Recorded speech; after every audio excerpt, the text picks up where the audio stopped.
আজ সকালে ঘুম ভেঙেছিল এই গুড়দাদুর ডাকে।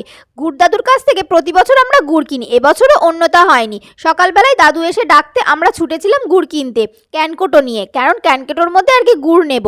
তো যেই যে দেখতে পাচ্ছ বিভিন্ন রকমের গুড় নিয়েছিলাম, একটা মৌজোলা নিয়েছিলাম আর একটা বসা গুড় নিয়েছিলাম। আর এই শীতকালে গুড় না হলে চলে, বিভিন্ন রকম পিঠে খেতে হবে তো।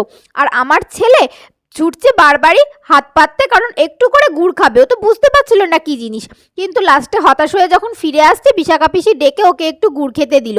আর আজকে আমার একটু তাড়া ছিল, কারণ দিদির বান্ধবী রিমিদির সামনেই বিয়ে।